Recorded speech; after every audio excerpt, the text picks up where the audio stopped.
I hope you're all doing well out there. Today, I have a very special guest on the Cast and Spear podcast. I like to call him the coach. He is my coach. He is one of the, in my opinion, the best anglers down in San Diego and probably in the United States. He is a very humble guy. He's been teaching me everything I know. And I just want to say, welcome, coach. Nice to have you on the cast. It's my pleasure, man. Totally my pleasure. So, yeah, if you could give the listeners out there just a little intro into all the decades of experience you have fishing and like, the style of fishing that you like and the species you like to go after. I know that's a long-winded question, but if you could just introduce yourself, that'd be amazing. I'm the coach. Everybody calls me Dave. Some folks call me Daniel, but really, I guess it started when I was a teenager in San Diego's heyday. I started off commercial fishing here, and then I migrated farther south and west. Did lots of time on a lot of different boats, fishing a lot of targets, from tuna and swordfish and even snake mackerel. The snake mackerel was a big cash crop in the Indian Ocean back in the day. But anyways, spent a lot of time chasing a lot of fish across the planet. Did lots of time in East Texas, Western Louisiana. Spent lots of time trot lining, limb lining. Spent lots of time long lining all across the tropics, and even did a short stint in Alaska, which I did not care for at all. But honestly, Alaska caused me to put my tail between my legs and run back to the tropics, but that's a whole different story. But yeah, essentially just an old timer with bad back who has put some time in here and there. And I just try to encourage new people to the sport. Fishing's been my life, and I hope it becomes more people's lives. Absolutely. I guess that's the main thing. No, that's huge. And yeah, I think my cousin introduced us. He found you on the sdfish.com forums, which you're one of the most popular guys on that forum. I think you have the absolute most posts and stuff like that. And it's just cool to see all the guys always refer to you as coach and always throwing you props. But I know we've been talking a lot offline, a little bit about, because you've been helping me a lot with Cast and Spear, but you wanted to bring up some key things that you've been noticing over the last, I would say, would you say decades, or is this more of a recent thing regarding the toxic fish culture? Well, the toxic fish culture really is a new thing, and I think a lot of it revolves around social media. But it kind of all started decades ago, but the more specialized fishing is becoming, whether it's largemouths or yellowtail or calicos, the more specialized it has become, the more toxic the fishing culture is. So no matter how you look at it, it's just absolutely refusing to recruit new people for our sport, which ultimately speaking is going to kill the whole thing. Interesting. So what have you been seeing specifically? So you're saying like the social media, like as soon as a newbie comes in, it's just very convoluted. Like the reason why there's so many specialties makes it hard to kind of know where to get started. And then when they ask questions, people usually just berate them. Or how does this whole, like, what's your definition of the toxic piece of it? Well, it's kind of the whole picture. So it starts with a guy asking on a forum or on a YouTube comment or whatever. It starts with him asking, hey, how do I do this? He sees some guy catching a huge largemouth. He sees some guys casting plastics at San Clemente Island. He sees guys catching bull reds at the rigs. And he asks, how do I do this?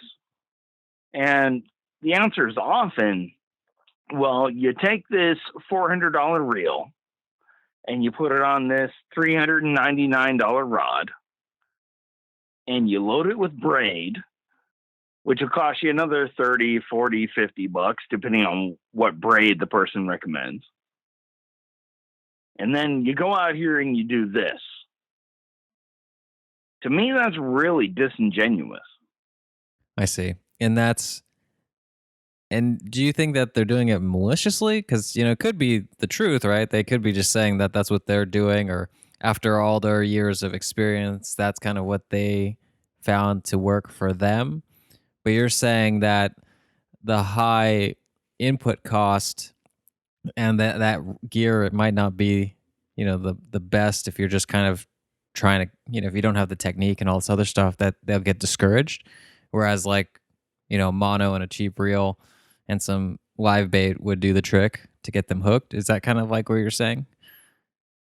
Well, I mean, that's part of it, but it's really the idea that what I do is all that, and what you do isn't anything. Gotcha.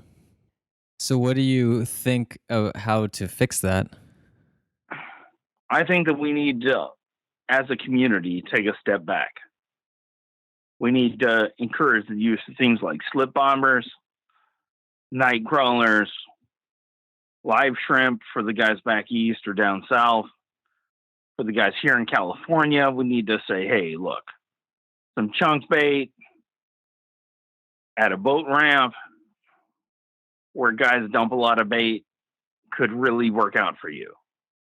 So instead of promoting a Tranks 500 on a $400 rod, why don't we just take a step back and recognize the value of a $40, $50, $60 reel on a $30, $40, $50 rod for the average angler, for the person that's trying to get into it, so that we're not excluding anybody who's poor, anybody who doesn't know if this is for them, or anybody who's willing to head down to their local pier and get in on the action. No, I mean, I hear you. I mean, I see it a lot on my site. I mean, almost everybody who comes to the site is looking for some kind of help. Um, and it's the whole game is very difficult to kind of navigate. Just by the number of companies out there, the marketing, and even their marketing can get a little confusing. Um, but yeah, I think what's the best resource for people to be kind of going if they wanted to get started? Well, I mean, to me, it's your local forums, it's your local anglers, it's going down to the pier and asking somebody. Honestly, Cast and Spear is really starting to change the dialogue, if you ask me, and I'm trying to be part of that as much as I can. I mean, even if you pay attention to YouTube, Brent at Angler Up Hmm. on YouTube, he just posted a video yesterday of him using a Coke can and monofilament to catch a couple really nice eating fish down there in Florida where he's at. So there's no need for expensive gear. There's no need for all this extra stuff.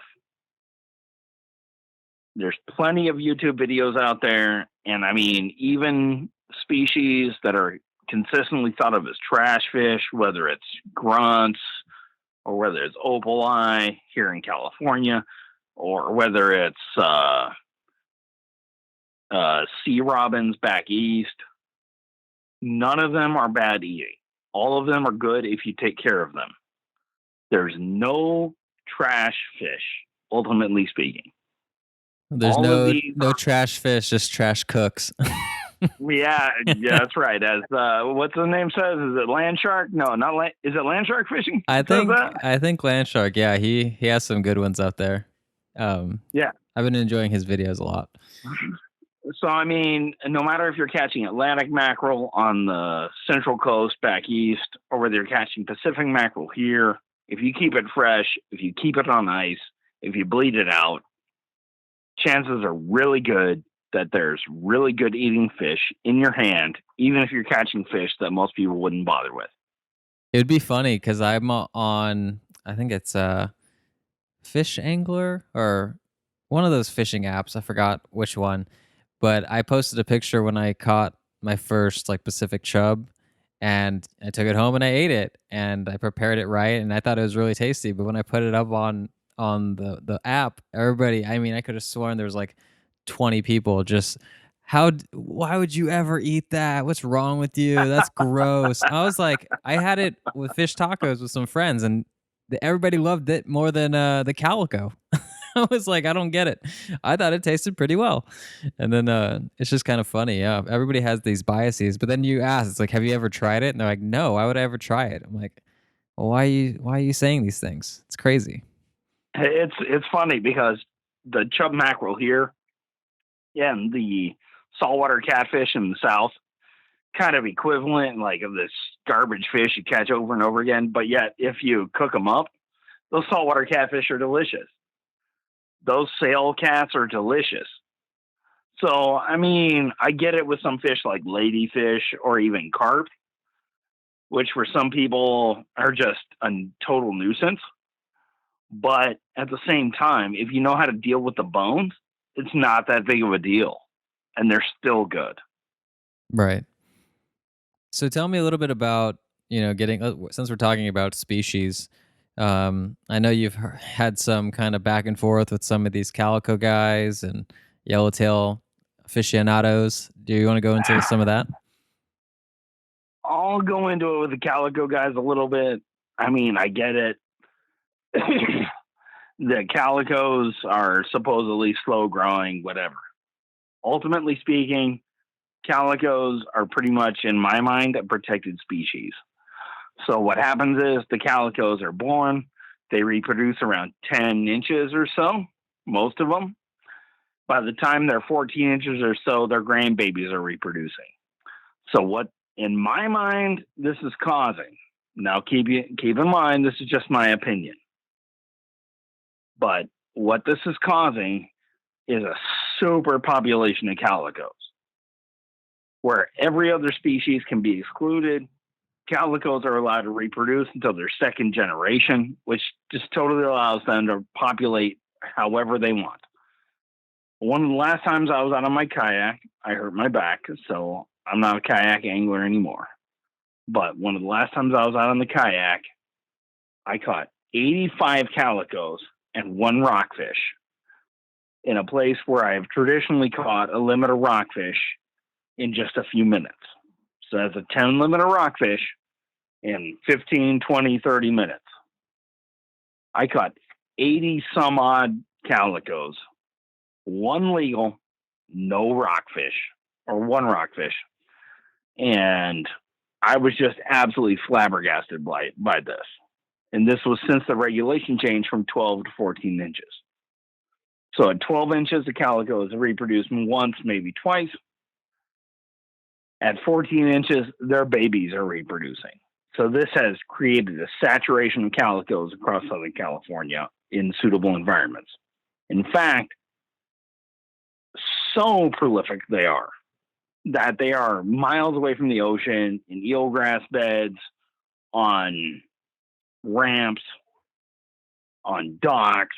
I mean, it's absolute insanity, if you ask me. Places I never saw calicos 30 years ago, I'm seeing calicos all over the place now. And that's just due to a simple regulatory change of 14 inches with a limit of 5, as opposed to 12 inches with a limit of 10. Interesting. That's a little sad about the rockfish, because the rockfish are delicious eating too, if they're getting kind of wiped out a bit. I mean, it's bad news for the brown rockfish, for the gopher rockfish, bad news for the kelp rockfish. It's bad news for a whole bunch of fish. So, I mean, years ago, I hooked a fish on my kayak. It was in the middle of the night. I was off North Jetty here in San Diego, and I hauled it up, and the hook had turned during the fight, and I drove the hook right through the poor calico's brainstem. It was a 10-pound class fish. I'll just say I didn't weigh it. All right, let's just say it's an 8-pound class fish. Mm-hmm. And there was a lobster fisherman fishing by me at the time, and the guy pulled a 6-shooter on me and threatened to shoot my ass over, quote, a fish that's rare and blah, blah, blah. I don't even want to get into the words the guy used, but I was like, dude, the fish was dead. I didn't try to hook it. This wasn't my target. And he basically told me he was going to kill me. And I stood up on my kayak at the time and I said, you know what, dude, go on ahead. He talked some more smack and then he went off. And I mean, at that point, I realized that calico fishermen are crazy. Maybe it's that guy's just crazy. That sounds scary as Well, hell. I mean, here's the thing. You can target anything you want. I don't care. It's fine. You want to target trophy largemouth, you want to target calicos, whatever you want to target, it's fine. Not a big deal. But the minute you're threatening somebody else's life over your preferred target, the minute you're talking online about going and killing somebody over keeping a fish, I mean, come on. At what point do you say enough's enough? Wait. So you've actually had people on the forums or just online in general, like when you post a calico picture, then they like threaten you? I haven't posted a big calico picture since I ditched my Facebook, but I had posted a calico picture on Facebook years ago. And I received half a dozen threats immediately. Jesus. That's crazy. I mean, I don't kill calicos on purpose. I don't target calicos. I would rather never catch one. But yeah, there's been some craziness for sure. That's interesting because the calico and the spearfishing community, at least in a couple circles that I am involved with, I mean, they love catching calicos. Calicos is good eating. It's just kind of funny how different groups view different fish, or the same fish differently. Well, it's not only that. I mean, it's a question of this idea that we need to save everything, that we need to preserve everything. It's a weird idea because here we are out there driving a piece of steel into a fish with a lever and a winch. Ultimately speaking, I mean, when you're talking about a rod and a reel, you're talking about a lever and a winch. So you're driving a piece of steel into a fish with a lever, and then you're cranking up with a winch. Mm-hmm. And then you're refusing to partake in that portion of the harvest. That's really weird to me. Or I think it's weird when it's an actual legal fish. Like there's rules and regulations. You buy a fishing license, you have daily limits, size limits, you follow the rules, and then there's certain groups of people who get mad at you for following the rule. If you decide that you want to catch what you eat and you bring home for your family versus say have a boat, do long lines and have 50% bycatch killing whales and turtles and stuff just to get a fish in Fiji to bring to you or something like that. And then that's totally a fine fish to eat. You just murdered a whole bunch of other things. To me, a lot of this stuff is kind of, mind-boggling. Well, in my mind, when you're talking about long lining, you're talking about minimizing your bycatch. So let's just say your average long liner is running 40 to 50 miles of long lines. Okay. You know what happens when they start catching marlin? They get pissed. How come? They hate it. Because marlin's not worth a tenth as much as tuna. It's not worth a tenth as much as even snake mackerel or that fish in Central America, whatever the hell you want to call it. It's called the bruta or whatever it is. The target species are worth 100 times as much. So the longliners try to narrow their target as much as they can. Now the seiners, purse seiners, and lampara nets, there's a huge category of netting, gill nets, whatever. I couldn't even be on a trawler in the Mar de Cortez because of the 90% bycatch. It was nuts. I couldn't even believe that stuff. So, I mean, to me, a long line's nothing compared to a Lampara or whatever. And yet these same people are eating shrimp, they're eating crabs, they're eating lobster. This stuff is terrible in comparison to long line tuna, or snake mackerel or whatever out in the open ocean. Oh, I hear you. No, I only bring up long lining because I was talking. I had some of the guys from the Pew Research or Pew Foundation. They were, kind of complaining about the long lining with the 40% bycatch, but I knew deep down that any kind of netting type bycatch is a catastrophe. But It, we can get into a whole bunch of this stuff, right? It's like even the whole vegetarian or vegan kind of argument where it's like, you don't want to eat certain kinds of farm meat, which it's not the way that they're housed and treated is not great. But then it's like just the harvesting process of certain vegetables and wheat kills a ton of animals that are just kind of disregarded. So it's just kind of there's no good argument ever because it's an ecosystem. It's a whole like you're going to hurt some species in you just can't get around it. It's just it's an interesting kind of situation we're in. I mean, the short form is you can't remove yourself from the circle of life. You can't. Exactly. Like it's like your cousin pointed out to me. I mean, you cannot remove yourself from consumption. You can't. It's impossible. So what you do is you try to mitigate your impact on what is. You try to mitigate your impact. I try to mitigate my impact. Even as a guy that harvests fish and eats them, whatever, I try to mitigate my impact. I try to teach my kids to pick up trash on the shore. I try to use, if not biodegradable, bio-friendly weight on the end of my line. I encourage people to use things like spark plugs, nails, bolts, screws, all thread. These are all great options to minimize your impact on the environment you fish in. It's not brain surgery to square knot a piece of rebar on the end of your line as a weight. It's not. There's nothing difficult about it. It's very easy. It's very cheap. And all of us can do it. Whether we fish in 1,000 feet or whether we're fishing behind a dam in the middle of Arkansas, we can all do it. I honestly think that might be one of the biggest revolutions in fishing is the because I know they're trying to get more towards like tungsten or steel type weights, but just the use of just everyday objects that essentially erode due to like the salt or just water in general and rust. That should just be almost a no-brainer for any kind of fisherman who wants to reduce their impact. Because I mean, how many lead weights do you lose?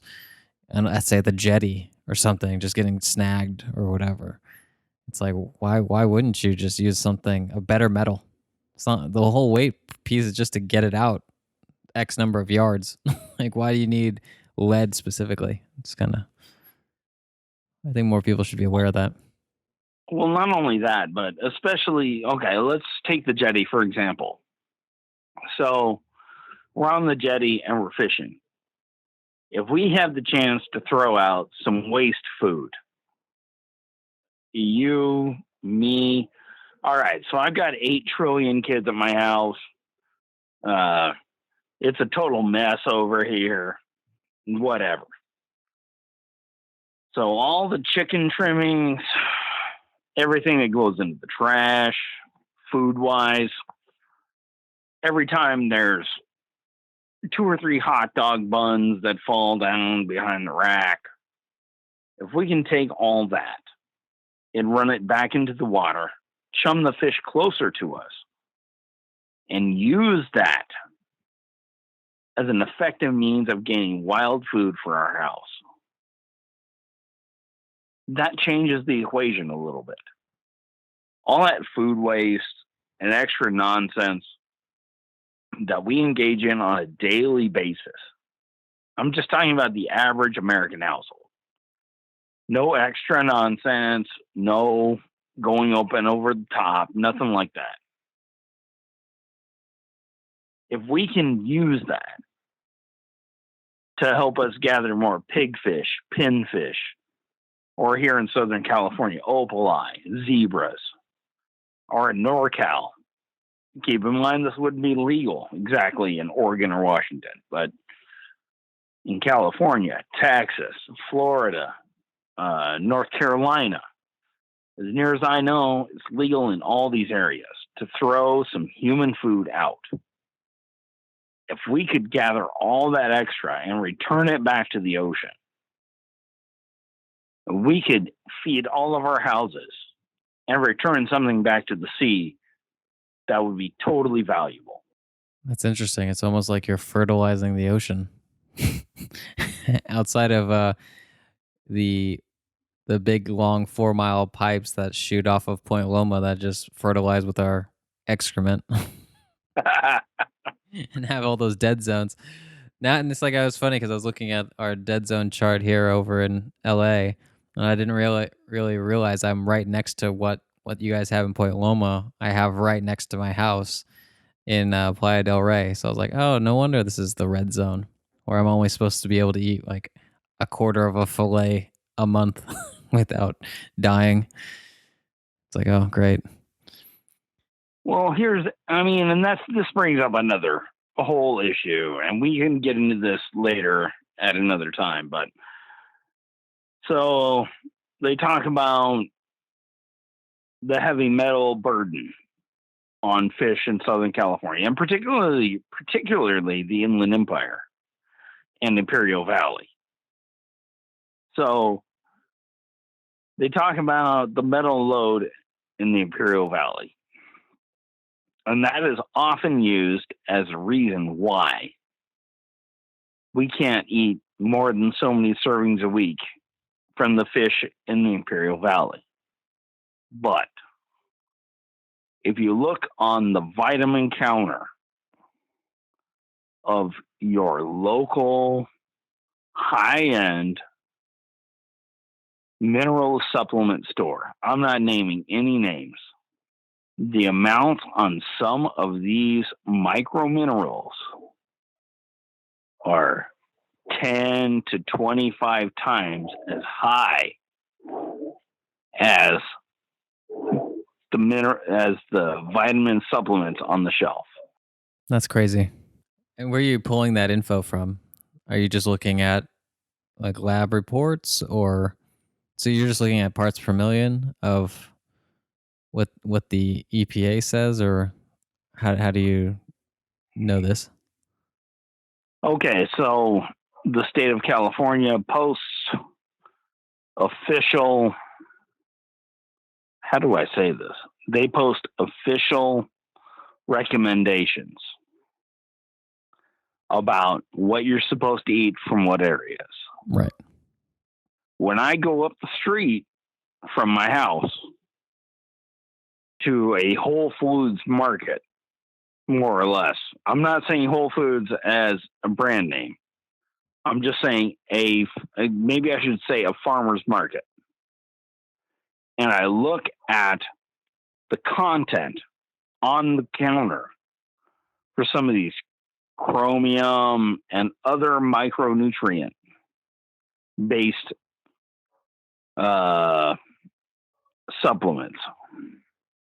I see that some of them are 10 to 50 times as high as what they're recommending out in the Imperial Valley for consumption, for human consumption, out of some of the bodies of water out there per day. Interesting. So do most people that you've talked to on the forums, they kind of feel the same way, that these recommendations are, put out there in good faith, but when you look at the whole picture, it's not even as crazy as some of the other stuff that you're consuming, or just the environment in general that we're living through anyways? Well, I guess what I would say, I mean, it's open for interpretation, of course, as always. And I'm just one guy, and I'm not a scientist, and I don't have access to all the raw data. I get that. Ultimately speaking, I look at my dad, who has eaten lots of dollar hamburgers in his time. And I can't help but think, sorry if I get a little emotional here. I can't help but think that if he had just eaten a few more wild fish, whether it was tilapia from the Salton Sea or whatever, I can't help but think that he would live a little while longer than he would if, again, I'm sorry. No, it's all good, man. I can't help but think that he would live a little longer and he would be there to fish with me and my kids a little longer if he would have eaten a little more wild fish, whether it has too much selenium or not. And that's really the crux of it. Is that no matter what, I think that we all would live a little longer if instead of eating a dollar hamburger, we would eat something wild, whether it's a white croaker from one of the basins up there by you, or tilapia out by the Salton Sea, or largemouths, or whatever.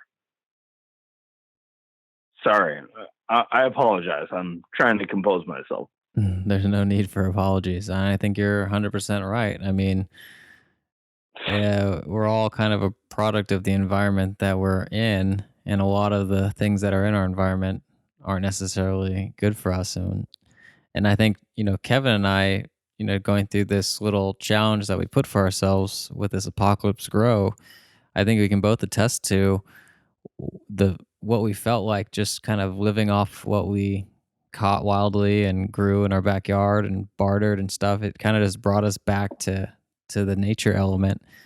And I just think a lot of people just don't, they're just not aware that that's a possibility. And sometimes it's just very difficult. That's very privileged that we were able to even have the situation to be able to do it. But I agree with you wholeheartedly. I think more people would benefit just kind of getting back to nature in any way that they can.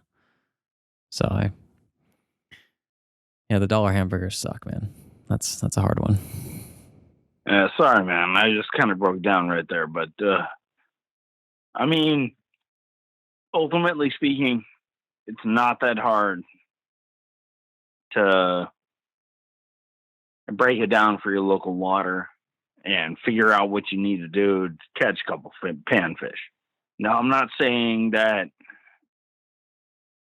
you're going to be catching white sea bass from the shore here in California or even white sturgeon up north or even big uglies back east or down south or, huge whites, huge striped bass or something in the Northeast. But ultimately speaking, if you can catch a few panfish and you can fry them up in a pan or oven bake them or just roast them over some coals or whatever you have to do, I think that America would be better off if we can just set aside the elitism for just a minute and get people back to the roots. Just even for a minute. Even for a minute, I think it would help. Definitely. So what would you, if you had to give some, like, say we have a newbie, somebody who is listening in, maybe has done some fishing back in the day but wants to kind of get back into it. What's the coach's prescription for getting up and running so that they're ready to go by the weekend? Well, I guess I would say, I hate to say it, but hit you up, dude. Hit you up Me? out there. Me? Yeah, you. I've put my recommendations into, I hope, an easy to read format, and I hope something helpful for the people out there who may not be as fluent as you and I are in this business. I mean, I hope that I can put somebody onto some fish. I put lots of people onto fish. Make no mistake. Dude, you put everybody on fish. It's That's why they call you the coach, man. it's harder over the internet, dude. Make no mistake. 100%. No mistake at all. Hit you up. Hit up Cast and Spear and see what you can do. You know, you hit him up. Hit John up, because he'll shoot you some stuff with my online efforts. And I mean, if you really can't figure it out, you're welcome to come fish with me down here in San Diego. I mean, I welcome all comers. It's really not brain surgery. I mean, whatever it is you want to do some research, figure it out. I will help you any way I can. John will help you any way you can. I'm not 100% sure what it is we would all need to do. We're working on it.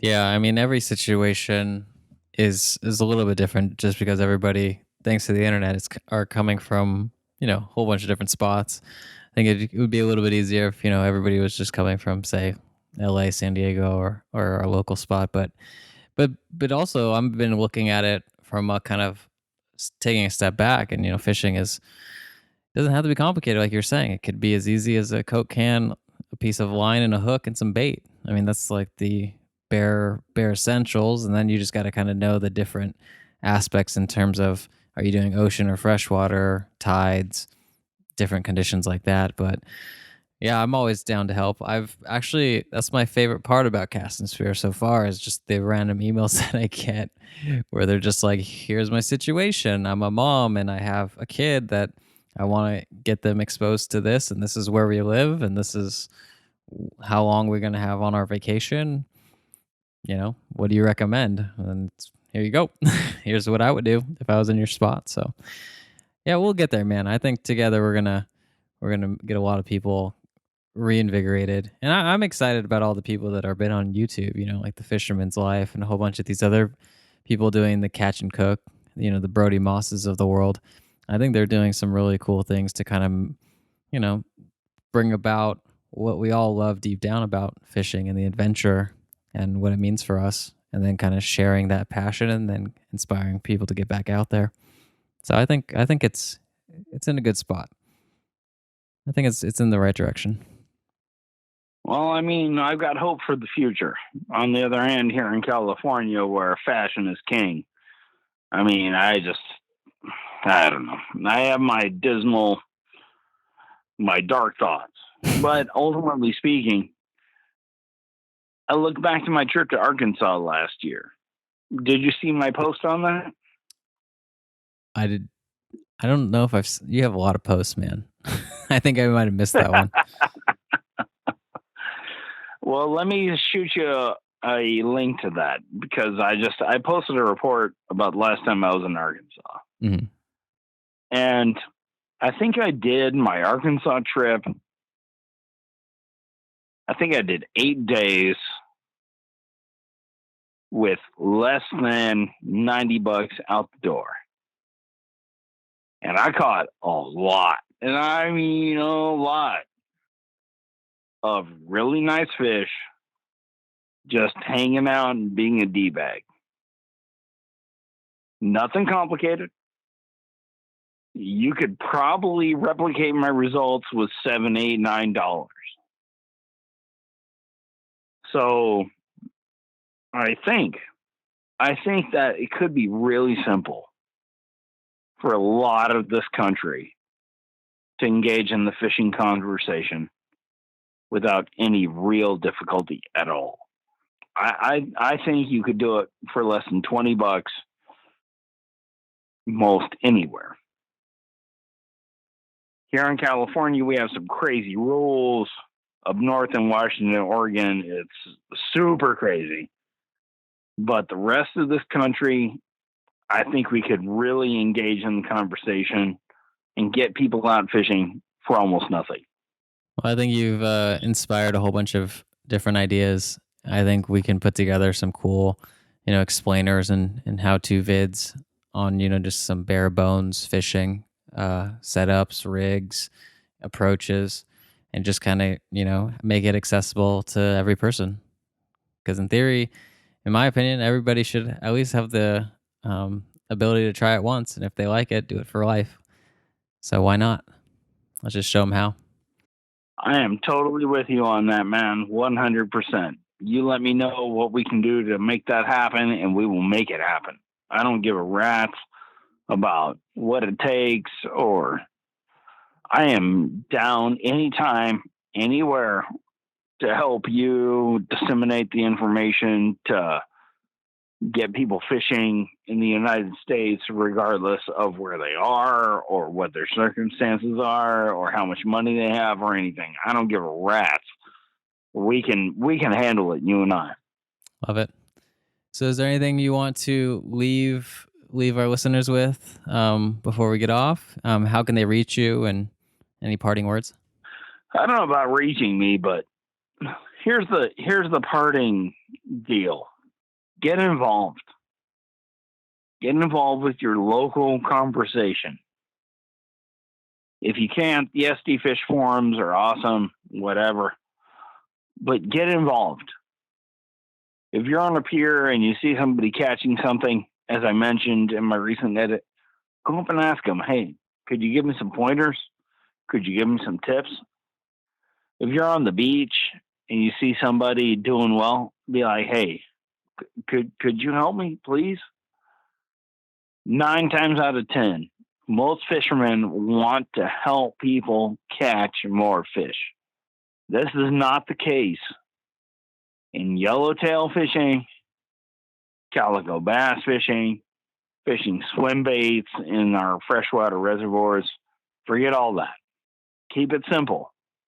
Use a trout spinner in freshwater, use a crappie jig in freshwater, jig up some fish.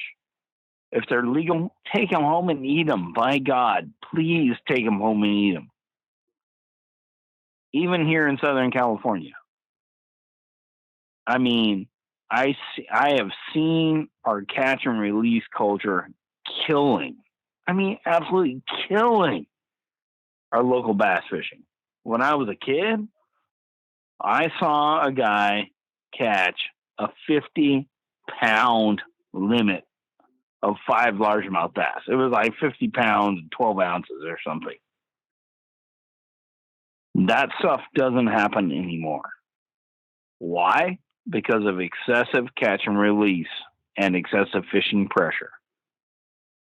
If you catch some fish that are good to eat, go on ahead. Take them home, clean them, and eat them. It's the same thing with calico bass here. If you're going to catch calico bass, awesome.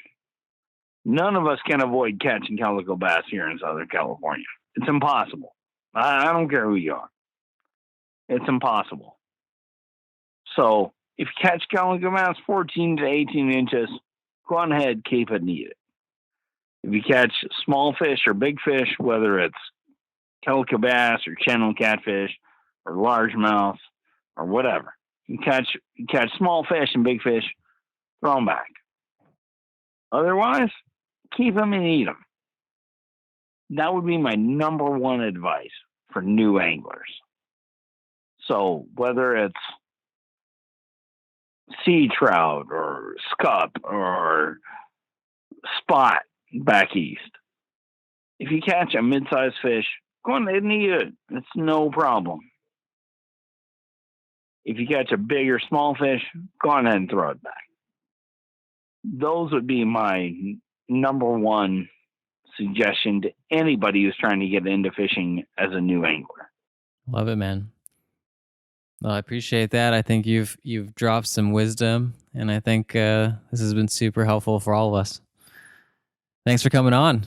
And if you're listening and you want to get in touch with me, if you have any questions, just hit me up. You can hit me up on the site or my email. It's Jon at castandspear.com. I'd be happy to help wherever I can. Thanks, Coach. Appreciate it. It's my pleasure, man. Much love, brother.